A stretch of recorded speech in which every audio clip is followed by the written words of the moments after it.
Tonight, witness called by the presidential candidate of the PDP, Atiku Abubakar, at the election petition court accuses INEC of deleting results captured on all BVAS machines inspected.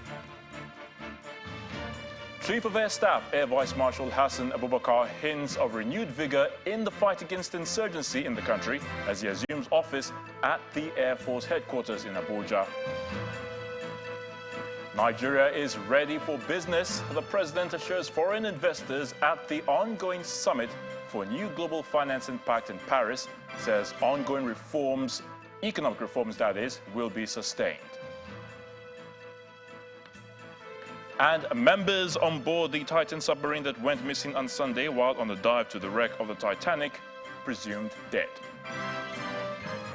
On business news tonight, Debt Management Office warns against additional borrowing, says high debt service to revenue ratio is unsustainable. On sports news tonight, the International Olympic Committee withdraws its recognition of boxing's governing body, the IBA, but the sport will be in the next 2 successive Olympic Games. From Abuja, the nation's capital, Nigerian physicians in the United States received commendation from the mayor of New York for their professionalism and enhancement of community life in the country.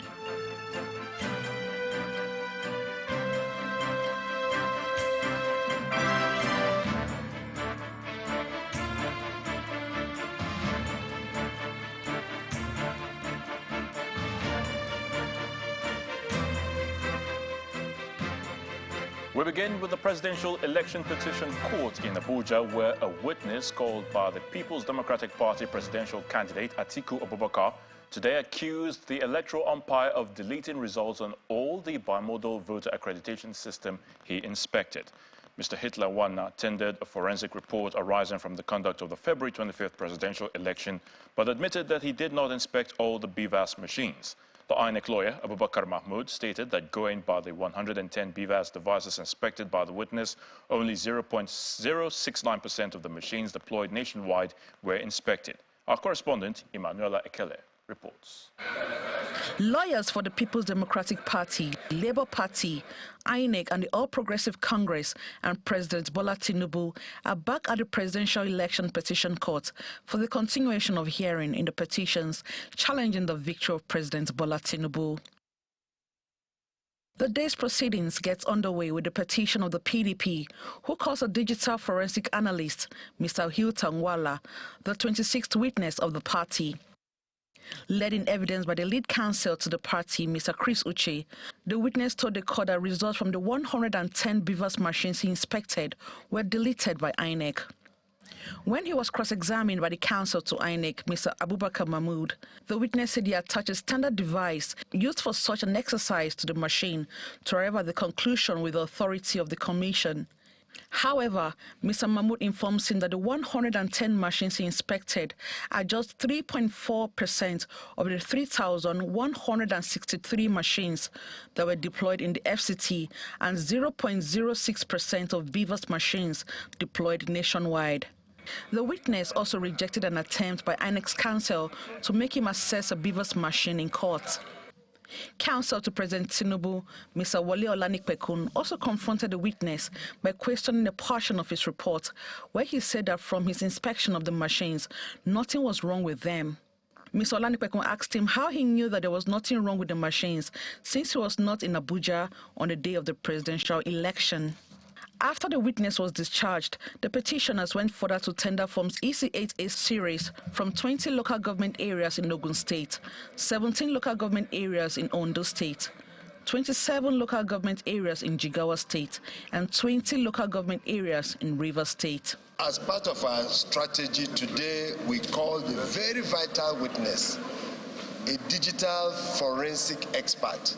And you remember that this is the very first time we are having a technology-driven presidential elections in Nigeria. So the evidence that this witness has profiled today, a witness who examined the BVAS machines used, is very, very vital. Next is the petition of the Labour Party. The party calls a cybersecurity expert, Chibuoke Ogwuoke, who insinuated that the Amazon Web Service could not have shut down as it was the responsibility of the service provider to be up and running.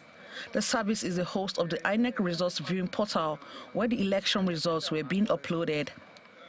However, the cybersecurity expert points out that some uploads on the portal are incorrect, such as a picture of a book rather than a result. He argues that the chances of errors being detected after the deployment of an application are negligible. Hearing in the petitions have been adjourned to Friday for continuation. Emanuela Ekele, Channels Television News. Away from the courts, Nigerians may expect to see a renewed vigor in the fight against terrorism, going by the assurances coming from the newly appointed Chief of Air Staff, Air Vice Marshal Hassan Abubakar. Air Vice Marshal Abubakar is promising that the armed forces are building a synergy to combat all forms of security threats in the country. He said that most of the new service chiefs are from the same Course 39, which he believes will boost collaboration among the armed forces. He stated this after taking over from his predecessor, Air Vice Marshal Oladayo Amao, at the Nigerian Air Force headquarters in Abuja. So much has been achieved in all spheres of the Air Force: operations and training, logistics, administration, regimentation, and discipline. We have recorded a lot of achievements, including research and development, safety. In all aspects of the Air Force, we have had tremendous achievements. My task is to leverage on these achievements and see what we can bring on board to further take the Air Force to the next higher pedestal. One of the very important achievements of the past CDS and the service chiefs was that they were able to cooperate a lot and carry out operations jointly. And that resulted in a lot of achievements operationally. Maybe you are aware, myself, the Chief of the Naval Staff, and the Chief of the Army Staff are all mates. And what we are going to do is to build on this jointness, build on this cooperation, and I think it's going to be much easier for us. So I assure Nigerians that you should expect much better performance. We intend in the nearest future to eradicate all issues affecting our security and safety. So in the near future, we are going to be working jointly, cooperating all the services to make sure that Nigerians have a very peaceful, prosperous, and democratically functioning country. In the meantime, the Acting Inspector General of Police, Mr. Kayode Egbetokun, is asking officers and men of the Nigeria Police to remain professional and live above board in the discharge of their professional duties. He gave this charge while decorating some senior police officers, including former police spokesperson, Mr. Frank Mba, and former police commissioners in charge of the Federal Capital Territory, Mr. Bala Chiroma, who were promoted to Deputy Inspectors General of Police. The peacekeeping hall of the force headquarters is filled to capacity as senior officers of the Nigeria Police Force and their family members witness the decoration of some newly promoted officers. It is the first official assignment of the Acting Inspector General of Police, and he has a charge for the officers and men. It is our desire that this promotion will not only serve as a source of motivation to deserving officers, but will also engender personnel to rededicate themselves to the attainment of our policy mandates. It is my belief that all the newly promoted officers will deploy their vast knowledge and experience to support the efforts towards reshaping the image of the Nigerian police force. The police boss is not the only one with a charge. Dignitaries and the former Inspector General of Police urge the officers and men to remain professional in the discharge of their duties. To whom much is given, much is required. It is a call on you to stand firm in line with the zeal of the current administration being led by President Bola Ahmed Tinubu to ensure the challenges we are facing in this country in terms of security is dealt with decisively. There is no doubt that the rejigging and promotion of serving police officers in the Nigerian police force is in accord with the renewed hope mantra of President Ahmed Bola Tinubu's administration. You will be assigned responsibilities that are above where you were before, and therefore you need to put your best so that Nigerians can sleep with their two eyes closed. If not, they should be able to go about their lawful businesses. One after the other, the officers step up for their decoration. From the southeastern region of this country, number one decorating. 2 Deputy Inspectors General of Police, 14 Assistant Inspectors General of Police, and 22 police commissioners were also decorated during the ceremony. Outside the country shows the president is urging investors to take advantage of opportunities in Nigeria, promising that ongoing economic reforms, which include the removal of fuel subsidy and streamlining of the exchange rate, will be sustained. President Bola Tinubu stated this today when he received the president and chairman of the board of directors of the African Export-Import Bank, Professor Benedict Orama, as well as president of European Bank for Reconstruction and Development, Odile Renaud Basso, separately on the sidelines of the Summit for a New Global Financing Pact in Paris.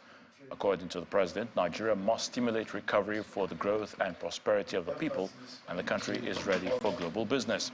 The president's special advisor on communications and strategy, Mr. Dele Alake, also spoke to Channels Television on the president's engagements at the summit. Nigeria is now the focus globally of investors. Corporates, financial institutions all over the world are now very excited about Nigeria, and specifically about the fast-paced, dynamic, progressive policies, economic policies of President Bola Ahmed Tinubu in the last 3 weeks. And in Paris here, a lot of them have been showing interest. Even those who exited Nigeria now are encouraged to come back to Nigeria. And the essence of this meeting, why the president is attending, is to network extensively with developed societies, donor agencies, financial institutions, and foreign investors, with a view to inviting and really encouraging direct foreign investment back into Nigeria. And the encouragement has been really great. The enthusiasm of these corporate institutions and financial institutions on Nigeria, and particularly on Nigeria's recent economic policies, have been very, very tremendous. Meanwhile, the presidency has been reacting to reports of a 114% increase in the salaries of the president, vice president, elected federal and state political office holders and judicial officers. In a statement, the president's special advisor on special duties, communications and strategy, Mr. Dele Alake, explained that such proposal has not been brought before the president. He described the reports credited to the Revenue Mobilization, Allocation and Fiscal Commission as misinformation. Mr. Alake, however, acknowledged that although it is within the constitutional powers of the Commission to propose and fix salaries and allowances of political office holders and judicial officers, such cannot come to effect until it has equally been considered and approved by the President. In the words of the presidential spokesperson, the misinformation was obviously contrived to create ill will for the new administration, slow down the upward momentum and massive goodwill the Tinubu-led administration is currently enjoying among Nigerians as a result of its fast-paced, dynamic and progressive policies. He urged members of the public to disregard reports on government activities and policy issues that do not emanate from approved official communication channels. In part 2 after the break, African Democratic Congress unveils its deputy governorship candidate for the November 11th election in Kogi State. To join us again. Welcome back. If you just joined us, you're watching the news at 10 coming to you live from Channels Television. A reminder of our top stories. Witness called by the presidential candidate of the PDP, Atiku Abubakar, at the election petition court accuses INEC of deleting results captured on old BVAS machines inspected. Chief of Air Staff, Air Vice Marshal Hassan Abubakar, hints of renewed vigor in the fight against insurgency in the country as he assumes office at the Air Force headquarters in Abuja. Nigeria is ready for business. The president assures foreign investors at the ongoing summit for new global finance impact in Paris. Says ongoing economic reforms will be sustained. And members on board the Titan submersible that went missing on Sunday while on a dive to the wreck of the Titanic, presumed dead.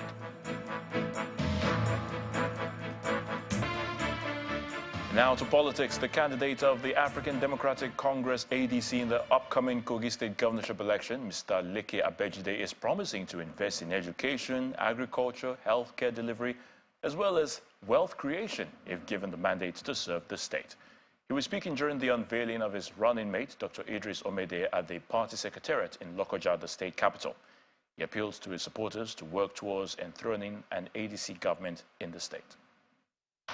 ADC. Members and loyalists of the African Democratic Congress, ADC, gather at the party secretariat in Lokoja, the Kogi State capital, for the unveiling of the ADC deputy governorship candidate, Dr. Idris Omede. In Kogi State, you are most welcome, sir. The governorship candidate of the ADC in Kogi State, Mr. Leke Abejide, unveils his running mate in the person of the former national president of the NMA, Dr. Idris Omede.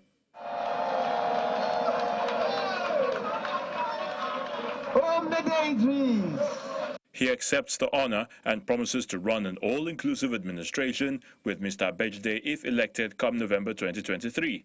And I want to beseech each and every one of us, far and near, to look beyond party basis, look beyond party affiliation. Party is a vehicle to deliver good product. Here, we believe we have a good product here, and irrespective of your party, come out, decamp into the party, decamp into ADC, and vote Team Leke and Omede as the next governor and deputy governor. Delivering his keynote address at the occasion, Mr. Leke Abejide assures the people of Kogi State of his commitment to create wealth and ensure food security through massive investment in agriculture as well. Our government is going to focus majorly education, which you know me for. The issue of health, we are going to tackle it headlong. And then we'll make sure all these hospitals are equipped with modern hospital equipment. And we will bring doctors, qualified ones, not quacks, that will man these hospitals and make sure that our people enjoy robust health. As all political parties move around Kogi State to woo the electorate, the ADC and its candidates believe they have what it takes to unseat the ruling APC and move into government house. The 2023 general elections may have come and gone. Some election observers have continued to look at ways of making the process more credible. One of them is the Executive Director, Partnership for Electoral Reforms, Mr. Ezenwa Wagu, who is proposing a review of the current system for the appointment of resident electoral commissioners, national commissioners, and university professors as returning officers during elections. Mr. Wagu made his recommendations at a news conference in Abuja, where he said that there are lessons to be drawn from the 2023 polls, even though many were not satisfied with some aspects of the conduct.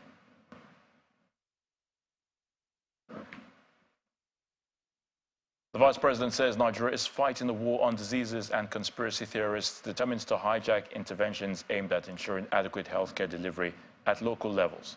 According to the Vice President, Kashim Shettima, all hands must be on deck to ensure this war is won. He was speaking at a closed-door meeting at the banquet hall of the State House, Abuja, with members of the Nigerian Governors Forum, the Dangote Foundation, and the Bill and Melinda Gates Foundation. Our State House correspondent, Kayla Megwa, reports. Again, the State House in Abuja plays host to American billionaire Bill Gates, who's accompanied by his host, Vice President Kashim Shettima, as the Bill and Melinda Gates Foundation, in collaboration with the Dangote Foundation, are seeking areas of collaboration with the federal and state governments to improve quality and access to healthcare in Nigeria. I would like to call on all of you to put human capital development on top of your list. it is very, very important to have it on top of the list. Together, using this unique platform, you can collaborate closely and make investments and policies that will ensure that our people have health and opportunity. Subnationals are quick to identify areas where previous collaborations have yielded positive results, especially the primary healthcare under one roof approach. However, they appreciate the foundation for the efforts made so far. I can remember the Seattle Declaration that you urge us to do primary healthcare under one roof, involving the community engagement and governance. So it is a governance issue. Managing scarce resources to do so much. As we work towards recovery and further building the resilience of our people in Borno State, following the devastating impact of Boko Haram insurgency, I would like to specifically request for your more support towards improving agriculture, working directly with smallholder farmers and government and national NGOs that are not afraid to go to where poor people live. The Vice President is appreciative of collaborations like this and its impact, especially on the effort to eradicate polio by the end of this year. However, he notes the challenges affecting healthcare delivery in Nigeria. This gathering isn't only a celebration of our progressive synergy to end vaccine-preventable diseases and poverty. It is also a triumph over the disinformation and skepticism that have plagued the campaign to build a healthier nation. We are not only fighting diseases, but also countering the conspiracy theories of those committed to hijacking our interventions. Our inspiration to remain on track is the millions of people who will die needlessly because of mischief mongers embarked on a war against science. We're told that this is the first in a series of meetings between the Vice President Kashim Shettima and the Dangote Foundation, as well as the Bill and Melinda Gates Foundation, all in an attempt to overhaul Nigeria's healthcare system. Many of the states represented at today's event are still dealing with issues like polio and cholera. And even though we've been told that no financial commitments have been made at today's meeting, it is hoped that subsequent meetings will ensure that healthcare delivery, especially at the state level, gets to every single citizen. From the Banquet Hall of State House in Abuja, Kayla Magwa, Channels Television News. It's that time where we head to the nation's capital, and Victor Matthias is standing by at our Abuja studio. Hello, Victor. Hello, Ayatunde. Welcome to the nation's capital, Abuja. Now, let's begin with some cheery news coming from outside the shores of the country in New York, United States, where the city's mayor has been applauding the contribution of the Nigerian community in the city. The occasion was the welcome reception at this year's Association of Nigerian Physicians in the Americas annual convention held near Times Square in New York. The association represents the professional interest of over 4,000 medical professionals in the Americas. Our correspondent, Maria Bird, has more. All the LOC members, we have planned a series of... The Association of Nigerian Physicians in the Americas hosted its 28th annual convention in New York City. New York was hit really hard during COVID. We lost AMPA members. We sacrificed for the city, and the mayor is recognizing us for that. Welcome the 110th mayor. The welcome receptions addressed by New York City Mayor Eric Adams was warmly received as he welcomed the attendees to New York City and urged the Nigerian medical practitioners in the United States not to ignore the various medical challenges that are confronting our communities. He said the moment is not about elevating the mayor, but rather it is about using their professional expertise to help. And to my physicians who are in the room, all of you are prominent in medical professions. There are too many medical crises in our community for us to have aspired to get to this level and ignore what is happening around mental health, what's happening around healthcare, what's happening around diabetes, illnesses, and what we're going through. It's time for us to seize this moment that we are in. That is what this moment is about. The moment is not about elevating Eric to be mayor. The moment is about elevating our community and the things that we deserve and the things that we fought for. He also thanked all members of the Nigerian medical community in America and Africans in the diaspora for their contributions to public safety and their work toward making the world a safe place for all. Association of Nigerian Physicians in the America today, acknowledging what you have done and what you will continue to do. Really proud of the African diaspora and what you are doing in so many ways. You believe in family, you believe in education, you believe in business, you believe in public safety. We are aligned. Let's continue to make this city a place where prosperity reigns. The welcome reception was the preamble to the 28th convention, which is slated to include action-focused lectures, leadership lessons, meetings focusing on health equity and the challenges the association is charged to address. From New York City, Maria Bird, Channel Television News. Now, still ahead on the news at 10, Debt Management Office warns against additional borrowing by the federal government, says high debt service to revenue ratio is unsustainable. That's in business news. Do join us again. Many thanks for staying with us. Now, Taraba State Governor Agbu Kefa says his administration will introduce reforms that will lead to the transformation of all sectors of the state's economy to make it competitive with other states of the Federation. The governor made this known when he paid an unscheduled visit to the State Secretariat, Specialist Hospital and School of Nursing and Midwifery in Jalingo, the state capital. He said the visit revealed poor infrastructural facilities, poor remuneration, and poor environment for the workers. Governor Agbu Kefa is paying an unscheduled visit to the engine room of civil service, the state's secretariat, established since 1992 without a renovation, to know the staff strength of the state.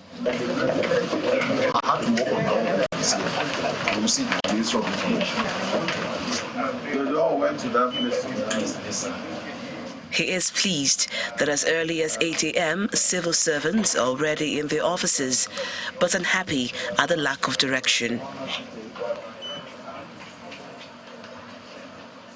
This visit is unscheduled, but you can see that almost all the offices, the staffs are there.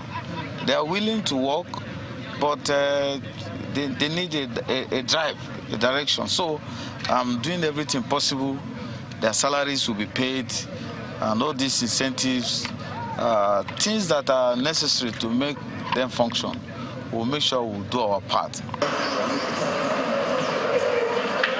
He departs for the State Specialist Hospital, where he was conducted round the secondary health facility.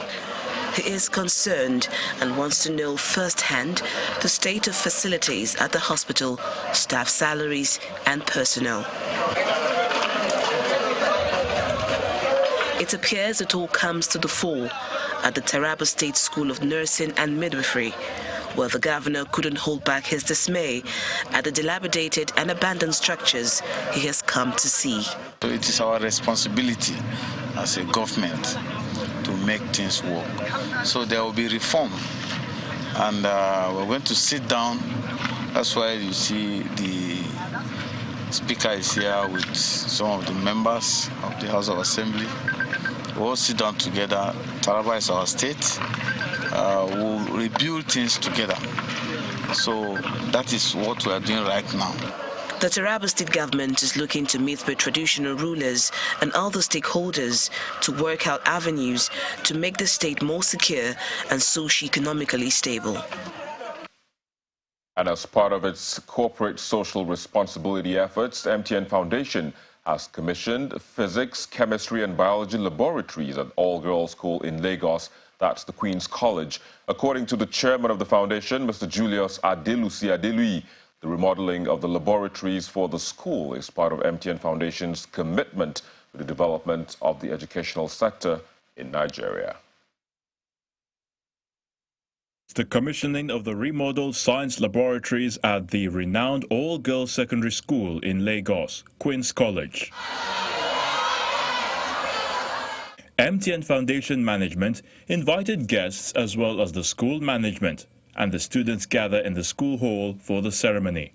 While Queen's College is known to have maintained a track record of long-lasting academic excellence over the years, the foundation says it is one of the criteria it considered in investing in the project for the school. It is in recognition of the fulfillment of the criteria that we set up. It's also in recognition of the fact that you, as Queen's College, have on the board a representative who is articulate, strategic, and clear in her presentation. The development of our youth has been demonstrated by this significant investment in the refurbishment and the equipping of these laboratories. The impact of this investment will go beyond the walls of this institution, as it will enable students to acquire the practical knowledge and skills they need to succeed in the chosen fields. To the delight of the guests, the students performed some cultural dances.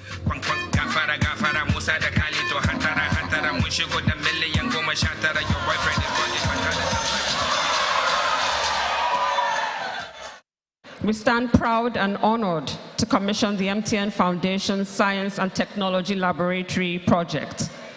This project would provide a platform for young science and technology enthusiasts to hone their skills, aspire, and achieve excellence that Lagos State and MTN indeed represent. It's now time for the official launch of the laboratories.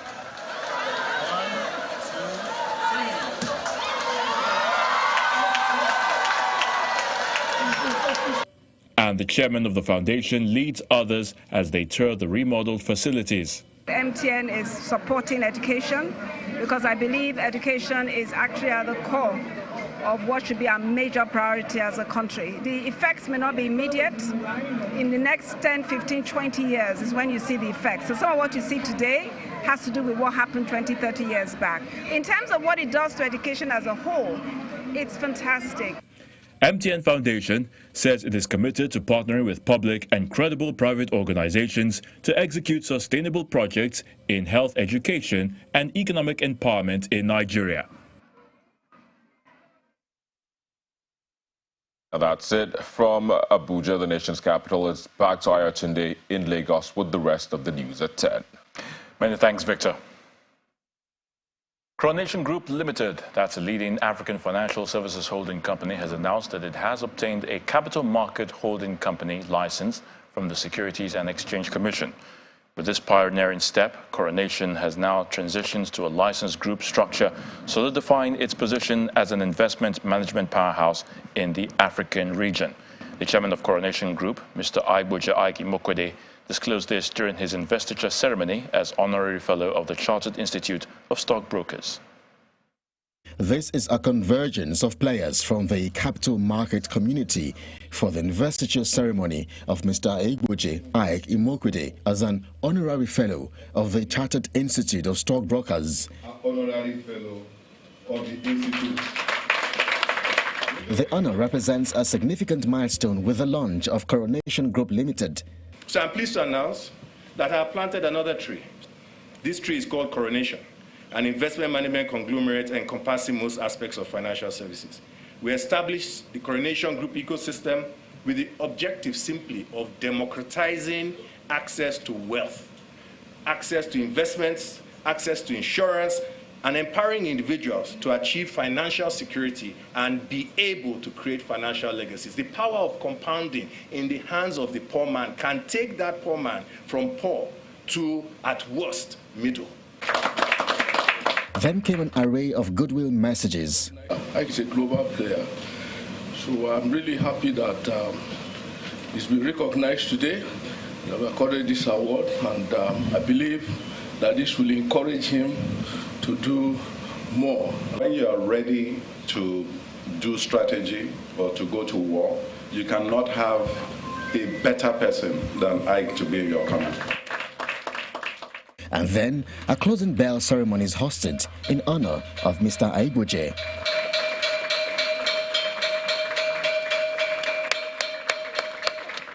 The MD and CEO of Coronation Group Limited, Wole Onosoya, speaks of the company's partnerships. Coronation Group has 13 companies. 7 of them are capital market subsidiaries. So we have a private equity business, we have trustees, asset management, securities trading.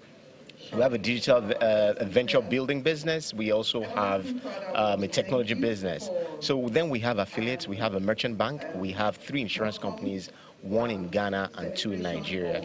And across these companies, what we're looking to do is provide integrated financial services solutions for customers, not just in Nigeria, but across Africa. With $200 million of its own capital, Coronation Group Limited stands among the most prominent privately owned players on the continent. The company expects to deploy $500 million of its own capital in the business by 2033, further solidifying its position as an African leader. Let's catch up with Joke Rogers now, who's standing by for business news. Joke?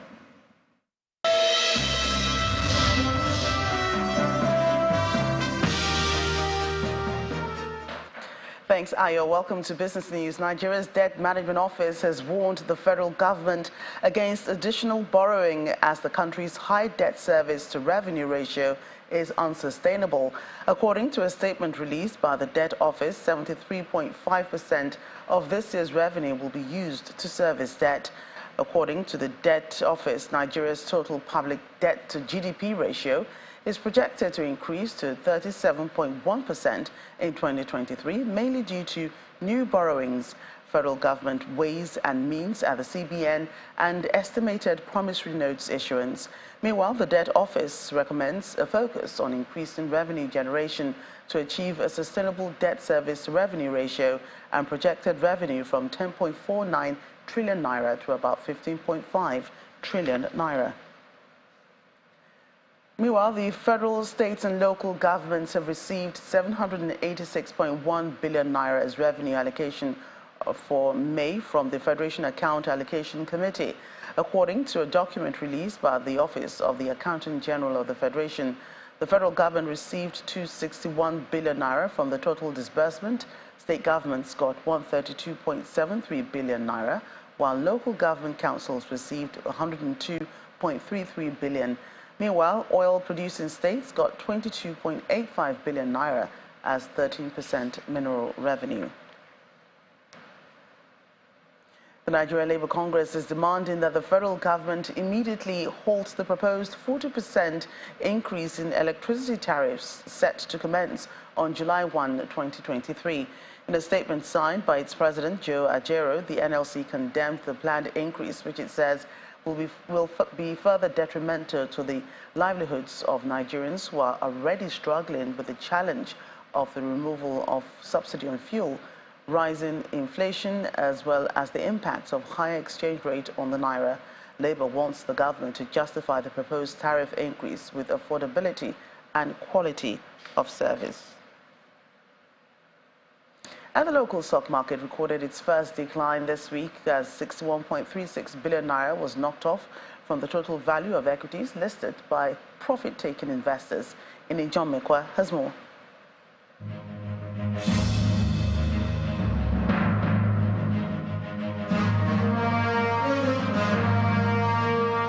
Thank you so much, Joke. Welcome to the Stock Market Report. Well, a close shave, but the market breadth was positive at the close of Thursday's trade as 33 stocks gained relative to 31 losers, and that's why the bear is in charge of the market.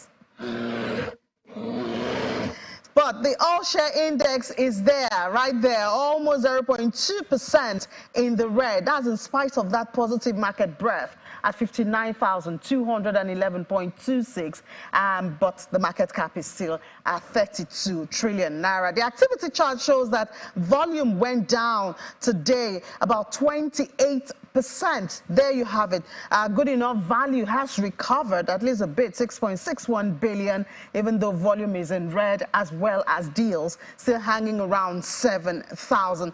Looking at the sectors, oil and gas is still doing good. MRS gained about 5 naira to close at 79 naira. Eternal oil also gained to close at 14 naira 80 kobo. O&O also gained just about 12 kobo to close at 5 naira 53 kobo. And then we see oil and gas not as green as it was yesterday, but almost 0.5% in the green there. Banking is still down 0.63%. The Fugas are still down there. A lot of profit taking going on them. Consumer goods recover 0.06%. So it's negative, but it's really close to the edge. I don't know which way we will go tomorrow. All you have to do is watch this space, and we'll let you know at the close of trade tomorrow. John Mekwa, back to you, Joke.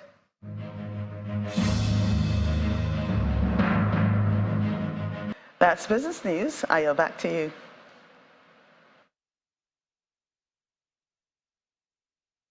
Thank you so much, Joke. All 5 crew members of the missing submersible are believed to be dead. Head of the missing Ocean Gate Titan submersible hunt, Rear Admiral Moga, said he cannot confirm whether or not the U.S. Coast Guard will be able to locate the bodies of the victims. The tragic news comes after an international search operation. Contact with the sub was lost on Sunday as it made a descent to the Titanic shipwreck. 5 major pieces of the submarine were discovered amid the debris around the Titanic site in what is presumed to have been caused by a catastrophic implosion. Here's Simon Pusey with more on this and other international stories and around the world in 5. Good evening and welcome to the channel's studios here in London with your international news around the world in 5. Time is running out for the missing crew members on board the Titan submarine that went missing on Sunday while on a dive to the wreck of the Titanic. The search area has been expanded, with aircraft and ships as well as remotely operated vehicles combing around 10,000 square miles of ocean. Contact with the sub, which has 5 people on board, was lost on Sunday as it made a descent to the Titanic wreck.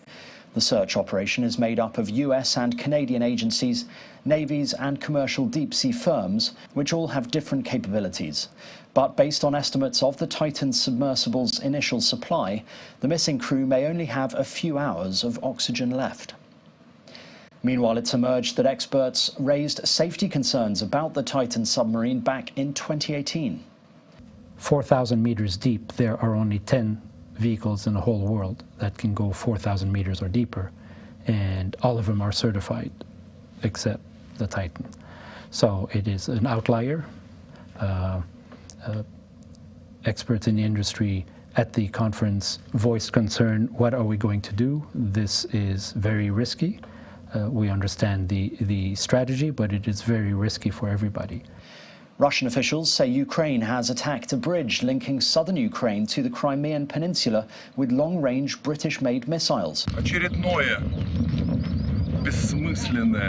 The Russian-installed governor in occupied Kherson said the 2 parallel Konar bridges were both damaged, but no one was hurt.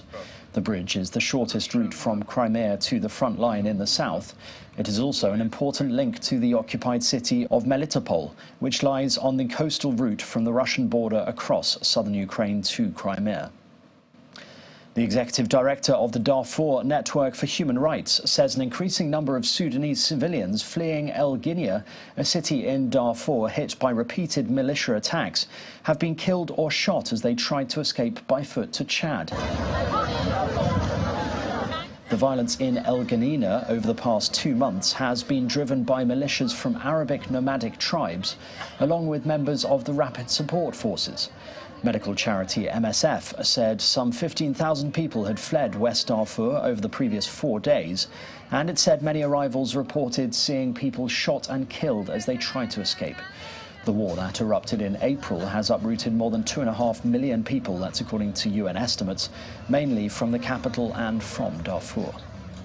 French President Emmanuel Macron is hosting world leaders and experts in Paris for a climate summit aiming to pin down a roadmap for easing the debt burden to low-income countries while freeing up more funds for climate financing. The summit brings dozens of leaders together to forge a top-level consensus on how to progress a number of initiatives currently struggling in bodies like the G20, IMF, World Bank and United Nations. Though binding decisions are not expected, officials involved in the summit's planning said that some strong commitments should be made about financing poor countries. Today, in most low-income countries, the headaches of government is not to think about development, but to think about how we can manage debt. all our efforts to manage debt instead of focusing on development. As if dealing with all these crises were not difficult enough, we also faced devastating climate effect. A gas explosion at a barbecue restaurant in China's northwestern Ningxia region has killed 31 people. Video shows smoke and flames rising from the restaurant as firefighters work to extinguish the fire. Local media say the blast in Yinchuan, the capital of Ningxia, was caused by a leaking liquefied petroleum gas tank at the restaurant. And that's your international news around the world in 5. Now back to the channel studios in Lagos. Thank you so much, Simon. It's now time for sports news with Jeffrey Uzono.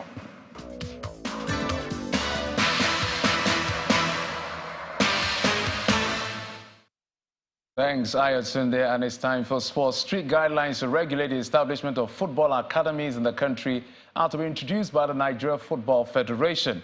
And this follows the proliferation of football academies without approval to operate, fueling allegations of trafficking in persons and exploitation of young players.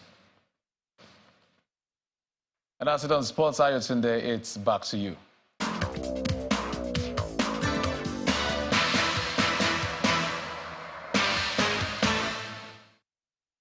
Many thanks, Jeffrey. And the main news again. A witness called by the presidential candidate of the PDP, Mr. Atiku Abubakar, at the election petition court today, accused the electoral umpire INEC of deleting results captured on all BVAS machines inspected. President Bola Tinubu has assured foreign investors at the ongoing summit for New Global Financing Pact in Paris that Nigeria is ready for business, and he promised that the ongoing economic reforms will be sustained. And members on board the Titan submersible that went missing on Sunday while on a dive to the wreck of Titanic are now presumed dead. That's the news at 10 tonight. Many thanks for watching. I'm Ayotunde Balogun. Do have a good night.